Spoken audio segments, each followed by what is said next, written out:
Hello, good to see you. Alicia Sky here. You've probably seen me in a lot of the career growth content. I'm an intuitive coach and a mindset mentor. I focus a lot on mindfulness. And I was thinking about you and how you're going through one of two things, most likely. You're either looking for a new job because you don't feel like the role that you have right now really values you, you're making the kind of money that you want to be making, or you've just outgrown it. You're feeling like you don't have as much passion or purpose in this role, or you might simply be here because you don't have a job right now. Maybe you've been laid off or you've had a gap in employment. Maybe you've been raising your kids or took time off to do something else, whatever it might be. We are never here to judge. In fact, we're here to encourage you. And we love when people take time to create their lives and live and get healthy and do the things that they know that they're meant to do. But if you're now in the search for the right job and you are getting rejections or you're not getting anywhere, then this video is for you because I want you to know, first and foremost, that it's not your fault. There's a lot of odds stacked against you, and that's a lot of what we talk about here at Career Growth. If you've seen some of my videos and what I've been teaching you guys and helping you with, because we try and we do and we do, and it's tiring and it's exhausting. And when we are beating ourselves up, we have no choice but to feel like crap. And it's hard to champion for ourselves and to celebrate ourselves when we're not getting the wins that we want. And one of my little mindset hacks that I use is to ask myself, and I've actually got this post-it here that I look at every day just in case I'm being hard on myself. And the post-it is, what other thought do I have that would make this better? What other thought do you have that would make this better? Because our brains are literally wired to reinforce what it is that we tell ourselves every single day. And we are creating our own reality. And I'm not saying that to guilt you or shame you at all. In fact, if you've been having a hard time and you've been telling yourself some really difficult stories about what's been going on and being forced to remember them through every rejection letter or every time you get ghosted or anytime you don't get what you want or you're feeling like you're not making a difference in this world, it totally makes sense why you might be feeling not the best.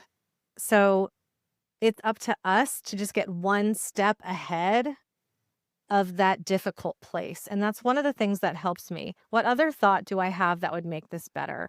And one thing that really helped me early on, not just in my career, but in working through my own battles with feeling great about myself and fighting against depression and worrying every day and anxiety because those bills keep coming, right? Whether or not we've got money to pay them.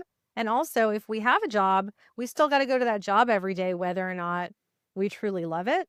A thing that helped me get through it was talking to and connecting with other people who were a step ahead of me in the game. And if I didn't know any of them or I wasn't in a position to even hire them, then I would read from them or I would watch their videos. And I had a coach say to me once, go and spend time with the people that you look up to, people you admire. And it kind of goes to that old saying of you're kind of a sum of the 5 people you spend the most time with. So if you're not spending time with people who have the careers that you want or the money that you want or the fulfillment that you want, and you don't actually know any of those people, well, number one, try to get out and meet some of them, even if you have virtual coffee meetings. But one of my secret weapons to spending time with those people is to watch their content.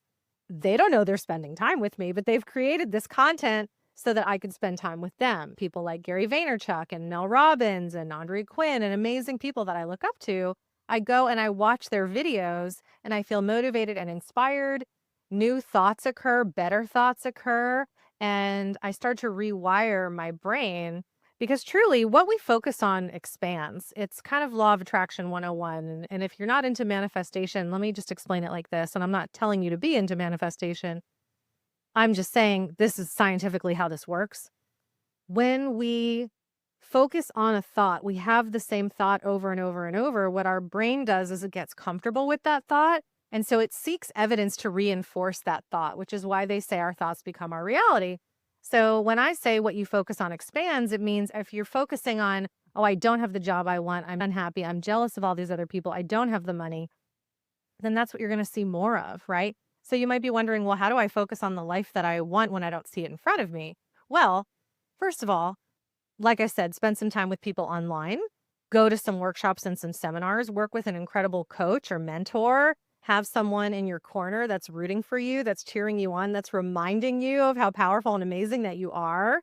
And don't be afraid to read some books that really inspire you. You know, those seasons in life where you feel like you're bursting with skills and experience and ideas, and like the world doesn't seem to be meeting you at that level, look for those books that fill that gap. Like maybe you've been job hunting for months with no offers, or you're still in a role that you've clearly outgrown, right? Like doing work that you could do in your sleep while your soul is just itching for more.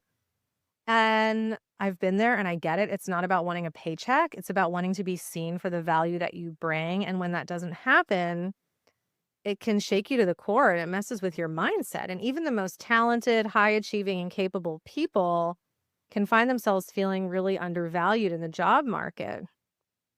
And so it's not just the rejection emails or even worse, all the ghosting. It's this slow erosion of your inner confidence. And you start those job searches and you're thinking, well, I know my worth. And somewhere along the way, it turns into, I'm just fooling myself. Have I overestimated my value? And when you're in that space, it's not only frustrating, it's actually really scary because you start questioning everything and you feel like you're running out of time. And I know because I've been there. And it's that voice in your head that used to cheer you on, right? Is like now starting to doubt you.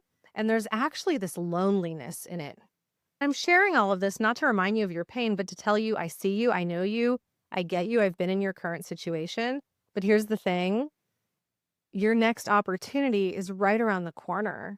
And every time we see somebody who's like about to quit the race, then whew, just one more lap and they've made it. Every success has happened by not giving up after continued failures. All right.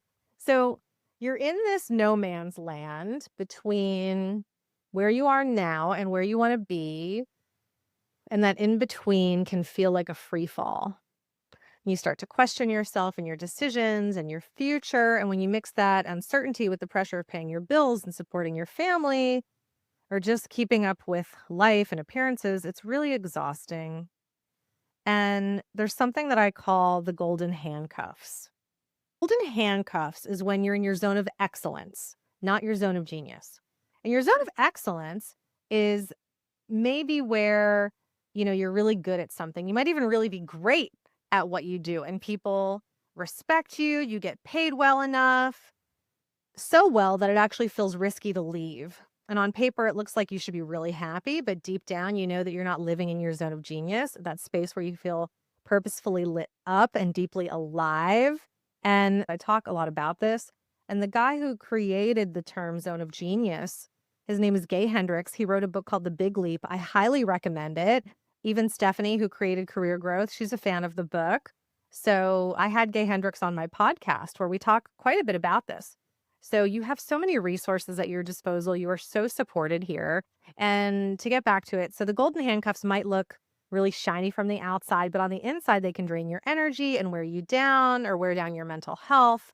And over time, this really chips away at your creativity and your passion and your confidence. And you know what else? They also make you feel guilty for wanting more. It's like, how dare you want more? You already have a good job, but the truth is good is not the same as right. So what do you do when you're either stuck in those golden handcuffs or you're waiting for that next door to open? So earlier I said, find a book that really inspires you. So that's where the Four Agreements by Don Miguel Ruiz comes in.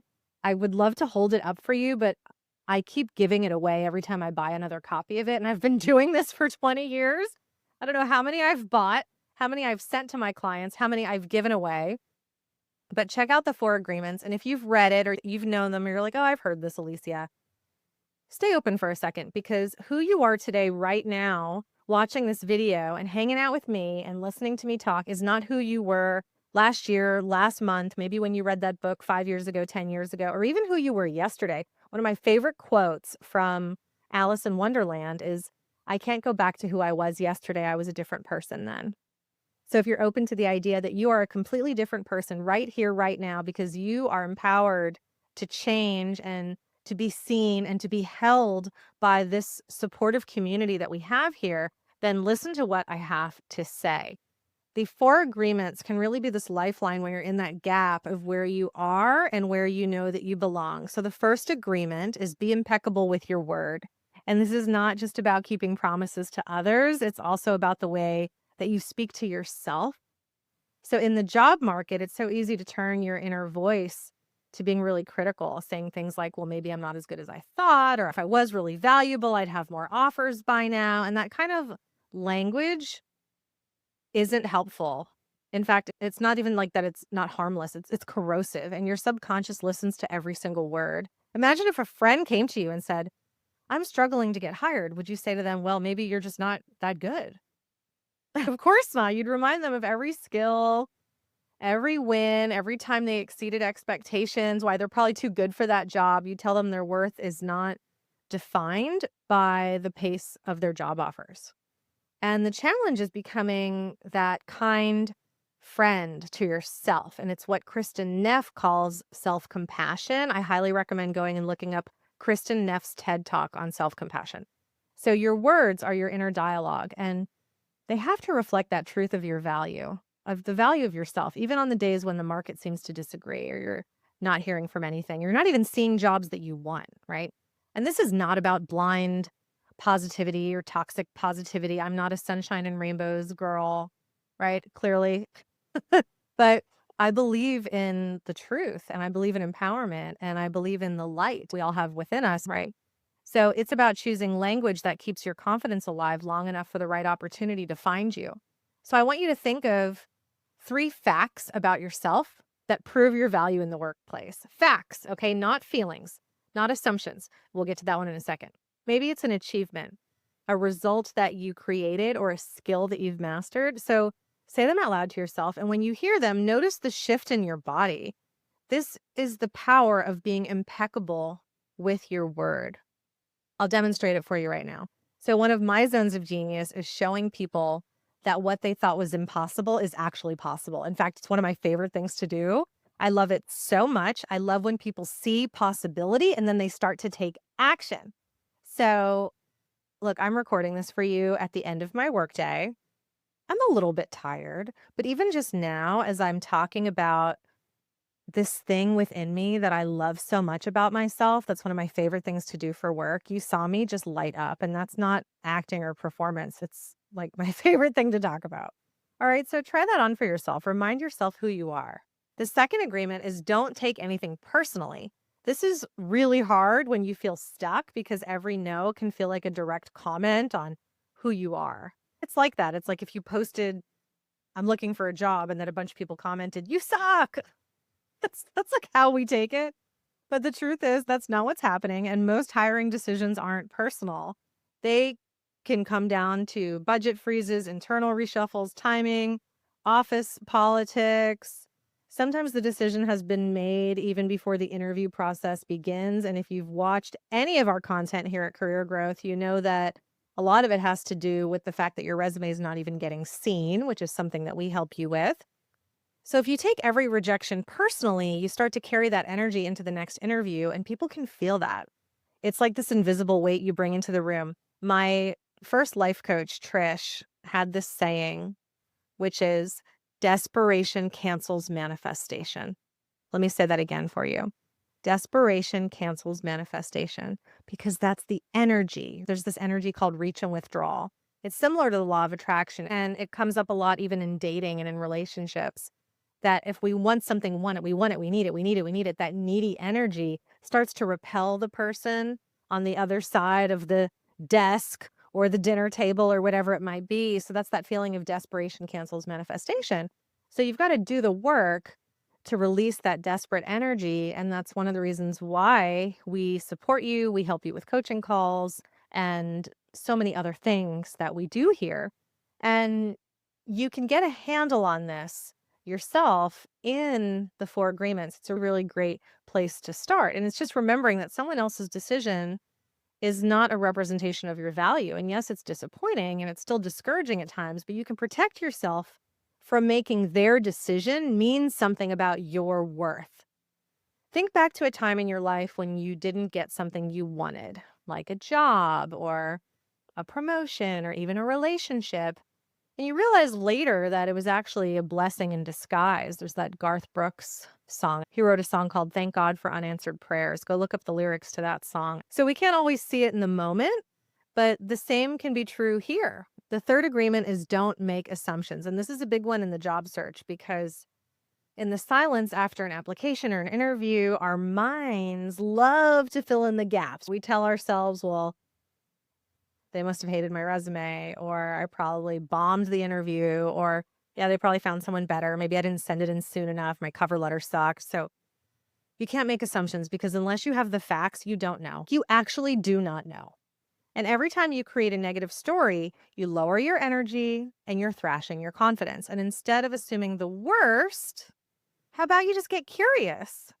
If you can ask for feedback, do it. And if you can't, let it go as a neutral data point. You applied, they passed, keep moving forward. And don't be afraid to ask for help.